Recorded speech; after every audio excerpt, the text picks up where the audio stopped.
The country has renewed the abortion debate. Will New York's new abortion law backfire on the Democratic Party? I'm not sure what to say about that. I think it probably depends on who you're asking.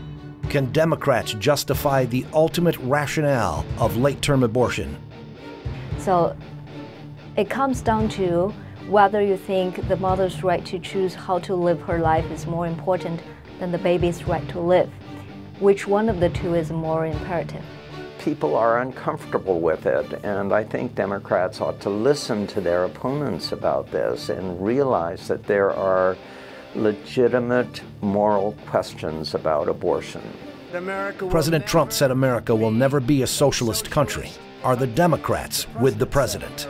Do you think the far-left elements of your party speaks to the soul of your party?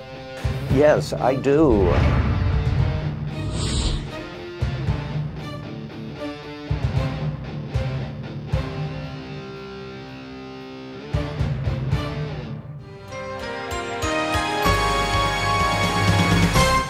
Welcome to Zooming In. I'm Simone Gao.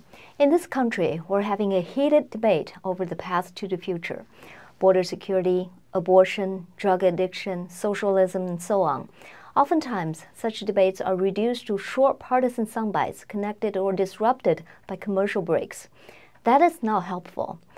I happen to believe that a Socratic dialectic in which both sides strive to bring out the best of their reasoning is a much better way, and perhaps the only way we as a nation can come to sound solutions to the problems we face. I know dirty politics exists beyond the realm of words, but when words go deep, truth also comes out. This is what Socrates did 2,500 years ago.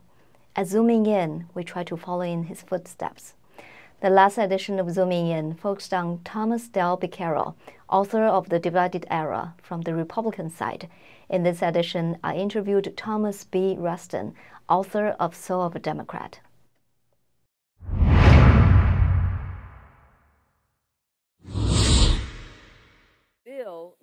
On January 17, 2017, New York State passed the Reproductive Health Act. The act amends the public health law regarding abortion. With a medical professional's reasonable and good faith judgment, the act permits abortions when the patient is within 24 weeks from the commencement of pregnancy, or there is an absence of fetal viability, or the abortion is necessary to protect the patient's life or health. However, New York's law does not explicitly define health. In the Doe v. Bolton case, the U.S. Supreme Court held that medical judgment may be exercised in the light of all factors: physical, emotional, psychological, familial, and the woman's age relevant to the well-being of the patient. All these factors may relate to health. This leads people to think any of these factors could be used as a valid reason to abort a moving and feeling baby. When asked on a radio program what happens when a woman is going into labor who desires a third trimester abortion, Virginia Governor Ralph Northam said, "In this scenario, the infant would be resuscitated if that's what the mother and the family desired, and then a decision would ensue between the physicians and the mother." He also noted that this kind of procedure only occurs in cases of severe deformities or non-viable pregnancy. New York passed a law to allow potential abortion of a moving and feeling baby. Virginia Governor Ralph Northam said a baby could be aborted after being born. Where are you in all of these? Well, this question of abortion is a very difficult one for the Democratic Party. It has always been a difficult question for the Democrats to come to grips with. And I think it is now reviving again because of the change in the composition of the justices on the Supreme Court. There are many people in this country who now believe that the Supreme Court might actually overturn Roe versus Wade, which is the national Supreme Court decision which legalized abortion throughout the United States. In my judgment, I think it's unlikely that the Supreme Court is going to overturn its precedent legalizing abortion. I think most people in this country want to keep abortion rights, but they might want to cut back on the circumstances where abortions are available ever so slightly. But as people on both sides of this debate become more afraid that the Supreme Court will do away with Roe versus Wade, I think both the conservatives who are against abortion and the liberals who favor continued abortion rights in each of the states where they have the political majority, they are trying to get the state legislatures to either enact more restrictive abortion laws or less restrictive abortion laws than Roe versus Wade might have allowed. And therefore, I think you're going to have a renewed debate about it in the United States now. Abortion to me goes beyond politics. I wonder how people really feel about it. Do you believe an unborn baby has the right to life? I mean, an unalienable right to life? You know, I think people are troubled by this. I think people on all sides of this debate, in the privacy of their own hearts, are troubled by it. And I think you find all kinds of odd polling results about it. For instance, I've seen polling figures that indicate that of all the communities in the United States, Latinos are the most opposed to abortion. And yet the statistics show that the Latino community in this country is the heaviest user of abortions of any of our ethnic communities. So I think there's a lot of deep grappling going on among individual Americans about the morality of this question. And I think in trying to reach a resolution to it, I think all Americans should be trying to understand and be more sympathetic to those on the opposite side of this debate from them, rather than snarling at them and calling them names and essentially making everybody dig in even more than they're already dug in. I agree. We need to listen to both sides, but for each individual, when a decision needs to be made, you can't accommodate both sides. So it comes down to whether you think the mother's right to choose how to live her life is more important than the baby's right to live. Which one of the two is more imperative? Well, you see, this is the problem with the debate, and both of these sides of the debate have a strong moral claim. The right of the unborn child and the right of the mother to decide whether she wants to carry the baby through or not. It gets down to, you know, the rights of individuals that come into conflict. When you have to choose, which one is imperative? Well, as a matter of where Americans are these days, I think most people, in the Democratic Party would say to you that they believe ultimately, under most circumstances, not all circumstances, but under most circumstances, certainly in the early part of a pregnancy, it is the mother's right to choose which should predominate over the other side of the debate. Toward the end, I think that's a different question. It becomes more and more troublesome for people to sort out that question toward the end of a pregnancy. And I don't think the Supreme Court is going to wind up overturning Roe versus Wade, but people are uncomfortable with it. And I think Democrats ought to listen to their opponents about this and realize that there are legitimate moral questions about abortion. Do you think this law will hurt or help the Democrats? I can't really answer that on a nationwide basis. I think, again, what is happening is people are afraid that Roe versus Wade will be overturned. And I think in various different states, people are trying to get ready for that. And in states which are very pro-abortion, I think you might see a loosening of rules, and places where people are very much against it, I think you might see a restricting of the rules on abortion if Roe versus Wade is overturned. But as I say, I don't believe that it will be overturned, and I think the vote of Mr. Chief Justice Roberts yesterday indicated that he is very cautious about moving the Supreme Court too far in the direction of overturning Roe versus Wade. Coming up, is America becoming a socialist country?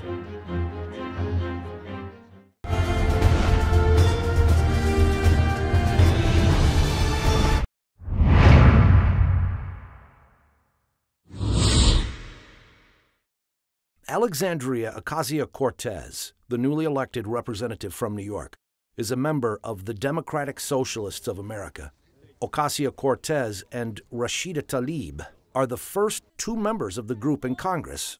She advocates for a progressive platform that includes Medicare for all, a federal jobs guarantee, guaranteed family leave, establishing a Green New Deal, abolishing U.S. immigration and customs enforcement, free public college and trade school, infrastructure projects for renewable energy, and a 70% marginal tax rate for incomes above $10 million. Some newly elected Democratic House representatives, such as Alexandria Ocasio-Cortez, believes in socialism. So do you think the Democratic Party is moving far left, and is this helping or hurting the Democrats? I think it's true that the Democratic Party in the last several years has slowly been moving further left than it had been for most of the last generation. I think that the Democratic Party, essentially since the 1950s, has been dominated by a centrist group of politicians who are very interested in the details of policies and the details of legislation. And they have exercised a very heavy dominance over my political party. In the last 2 or 3 years, there have arisen new centers in the Democratic Party to challenge the domination of this traditional group. And Congresswoman Ocasio-Cortez is one of them on the left who has said, look, the national political debate in the United States for too long has remained stuck in a situation where the rich and powerful in this country have been getting most of the benefits out of the system, and large segments of the American people have been left behind. And we have to turn our attention now to trying to redress this balance.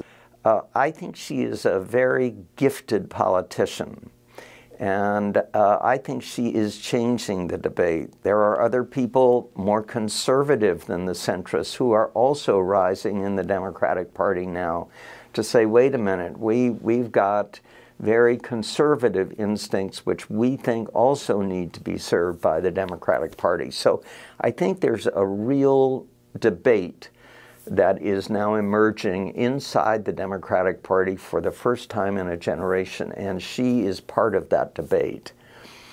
I don't think that it is a foregone conclusion that my party is going to move farther to the left. What's going to happen is we're going to have an honest debate inside the party about who we are and what we should be saying about our country moving forward. So do you think the far left elements of your party speaks to the soul of your party? Yes, I do. I think that the essence of the mission of the Democratic Party in American history and today is the fight for the outsider.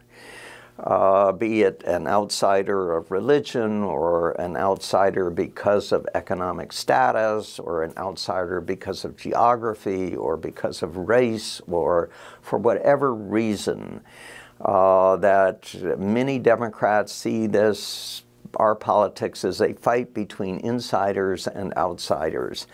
And I think what you're seeing now is a renewal of determination inside the Democratic Party to once again serve the interests of all kinds of outsiders. And I think that's a healthy debate for the party to have.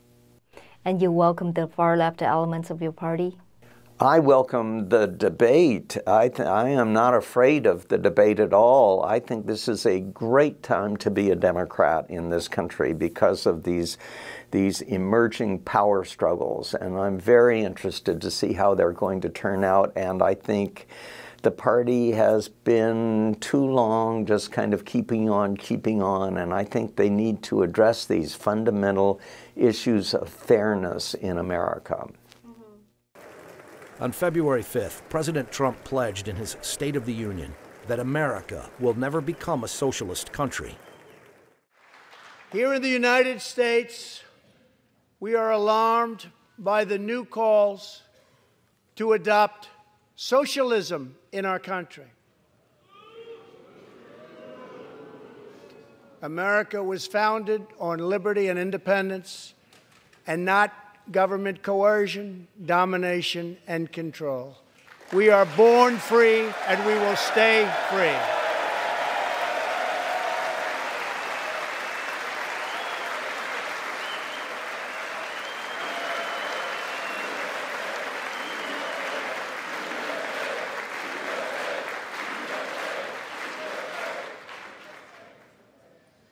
Tonight, we renew our resolve that America will never be a socialist country.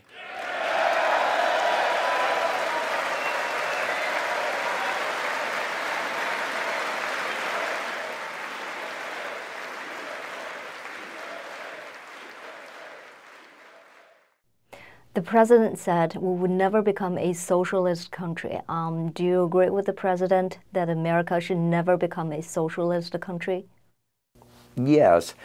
My understanding of what socialism is state control of the economy and state control of business. And I reject that notion. I have always been for capitalism and free enterprise. I think 99.99% of people in this country would reject that premise as well. I regard the president's raising it in his State of the Union address as a kind of a cheap political trick, because there is no one in this country who wants to do away with the free enterprise system. But I do think that these labels aside, I do think the country could use a good debate about fairness in the economy. I think there is a difference between fairness for all people in our economy in the United States versus this kind of crazy idea of doing away with the free enterprise system. So you do not think we're on track to become a socialist country? No, I don't. I think that's ridiculous. Welfare state is not a warm-up for a socialist country? No, I don't think so. I think that's also a very crude, simplistic description of what is going on. We've had welfare and state support of those who are in deep trouble in this country ever since the 1930s. That's 75 years ago. We've had that system in place, an even more robust system in the 1950s and 60s than we have now, of state support for welfare, which coincided with the great period of economic expansion for free enterprise in this country. I don't think that because you take care of people who are out of work, because the community expresses its determination to not allow people to step off the last rung of the ladder and fall into an abyss where, you know, they can't support themselves or can't find enough to eat. I think that is a proper thing for the American community to do. And I think it has nothing to do with restricting people's freedom to, you know, own their own businesses whatsoever. Coming up, is the wall immoral?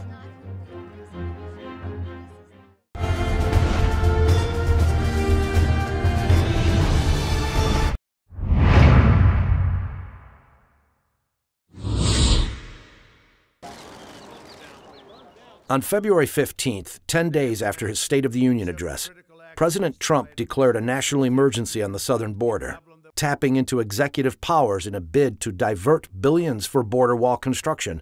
At the same time, he signed a funding package that includes just $1.4 billion for border security, which is sufficient for building 55 miles of fencing.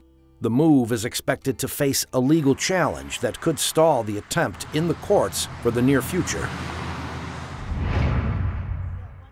On December 6th, Nancy Pelosi said that additional barrier construction, as demanded by the president, would be immoral still, even if the Mexican government paid for it. On January 3rd, in responding to reporters, Pelosi said, "A wall is an immorality. It's not who we are as a nation." In his State of the Union address, the president said, "The only thing that is immoral is the politicians to do nothing and continue to allow more innocent people to be so horribly victimized. It is immoral to have the illegal immigrants." In his State of the Union address, the president said it is immoral to have the illegal immigrants coming over to kill and harm the American citizens. Nancy Pelosi said it is immoral to build the wall. Which one is immoral to you? I think the whole way of discussing this problem is wrong. I think we have to step back and have a different kind of discussion about securing our borders on the southern side of the United States. I don't think we're necessarily getting anywhere with these charges of immorality back and forth. Obviously, it is unacceptable to have people coming illegally to the United States who harm our citizens.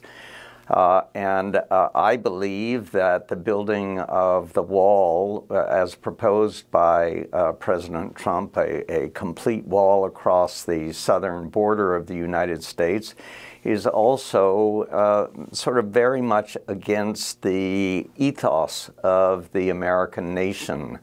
I think there's got to be a compromise about this, and the government has to be able to function and move forward. And I think the way the president has framed the debate, and he is by large framing the national debate more than the Democrats are, I think is a very destructive way to set up a national conversation about the health of the nation.